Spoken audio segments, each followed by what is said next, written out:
What happens when sacred knowledge becomes familiar, but transformation stops? When scripture is remembered by the mind, but placed behind the back of the soul? Surah Al Baqarah, verses 99 to 101, do not merely speak about a people of the past. They open a mirror, subtle, piercing, and alive, before every soul that encounters revealed truth. These verses descend like a measured breath, calm on the surface, seismic beneath. Listen slowly. Let them pass through you, not over you. Verse 99. And we have certainly revealed to you clear signs, and none disbelieve in them except the defiantly disobedient. This verse begins without hesitation, without apology. We have revealed. In Sufi understanding, revelation is not only an external descent of words, but a divine act of unveiling. Truth made accessible, not hidden, not ambiguous. The Qur'an does not come as riddles meant to confuse, nor as secrets reserved for elites. It comes as clear signs. Clear here does not mean simplistic. It means unmistakable for a heart that is willing. The clarity is not only in the words, but in the correspondence between the words and the primordial knowledge, already placed within the human soul. According to the Sufis, every human being carries a latent recognition of truth. Revelation awakens what is dormant. So why does disbelief still occur? The verse answers with precision, except the defiantly disobedient. In Sufi language, fisk is not mere sin, it is spiritual leakage. Truth escaping the heart because the vessel refuses discipline. A fasik is not ignorant of the sign, he is unsettled by it. The sign threatens his inner order, his attachments, his self-constructed identity. Disbelief here is not intellectual failure, it is moral resistance. This is a crucial boundary the verse establishes. Rejection is not due to lack of evidence, but lack of surrender. For the seeker, this verse whispers a warning and a mercy at once. If the signs feel heavy, uncomfortable, or irritating, it is not the signs that need adjustment. It is the heart that needs purification. Truth has weight. Only an empty cup can be filled without spilling. Verse 100. Is it not that every time they made a covenant, a group of them threw it aside? Rather, most of them do not believe. This verse shifts from general principle to historical manifestation, yet its pulse remains timeless. A covenant in the Quranic sense is not merely a legal agreement. In Sufi contemplation, it echoes the primordial covenant, "Am I not your Lord?" To which all souls responded, "Yes." Every subsequent covenant in history is a shadow of that first encounter. To make a covenant is to stand in awareness. To throw it aside is not accidental forgetfulness. It is deliberate distancing. The Arabic expression suggests casting something behind one's back, knowing it is there, but choosing not to face it. Notice the verse does not say they forgot. It says they threw it aside. Spiritually, this describes a heart that encounters truth repeatedly, even promises loyalty to it, yet withdraws when truth demands consistency. When obedience becomes inconvenient, when transformation threatens comfort, the covenant is postponed, then postponed again, until postponement becomes habit. The verse then deepens the diagnosis. Rather, most of them do not believe. This is not redundancy, it is unveiling.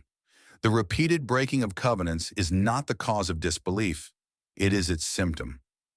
True belief is not a momentary emotional state, it is fidelity, it endures pressure, it remains when desire pulls in the opposite direction. Sufis often say, faith is not tested in ease, but in continuity. How many promises does the heart make in moments of inspiration, only to abandon them when the light fades? This verse asks gently yet firmly, how many covenants have we thrown aside?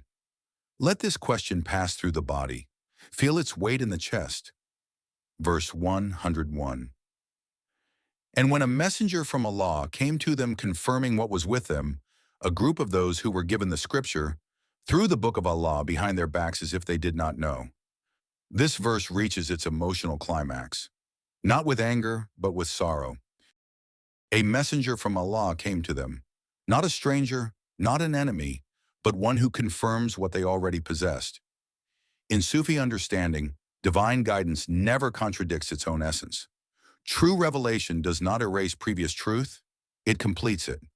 Confirmation is a sign of continuity in the divine will. Yet what happens? A group of those who were given the scripture through the book of Allah behind their backs. This is no longer about ignorance.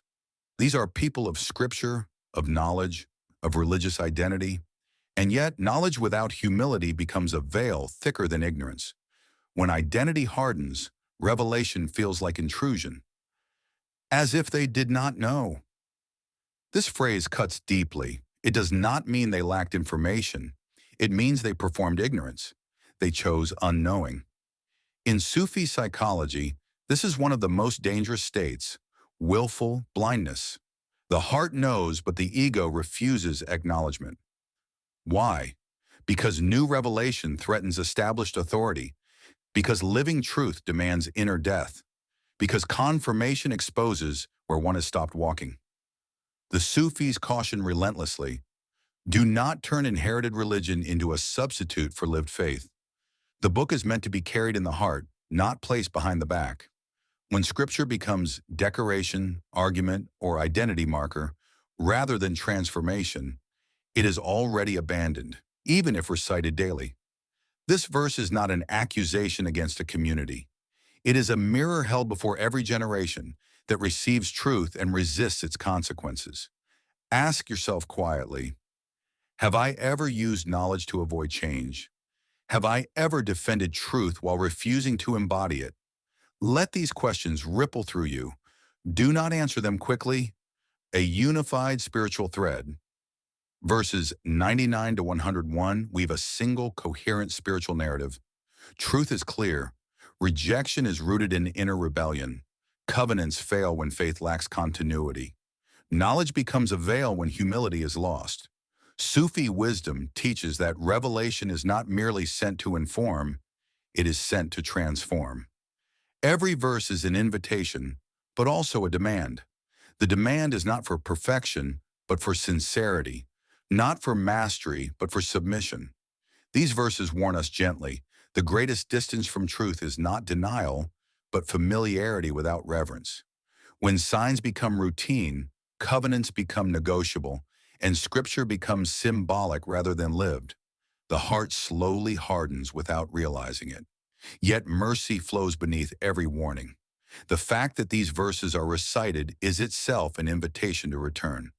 The door is never closed from the divine side. It is only turned away from by a distracted heart. If these words stirred something within you, do not rush away. Sit with them. Let them echo in your silence tonight. Ask your heart which covenants it still honors and which it has quietly abandoned. If you seek more contemplative, reverent, and spiritually grounded journeys through the Qur'an, then stay connected. Like, share, and subscribe so this remembrance continues to reach hearts that are ready to listen, feel, and return. Because the Qur'an is not meant to be passed over. It is meant to pass through us until we are no longer the same.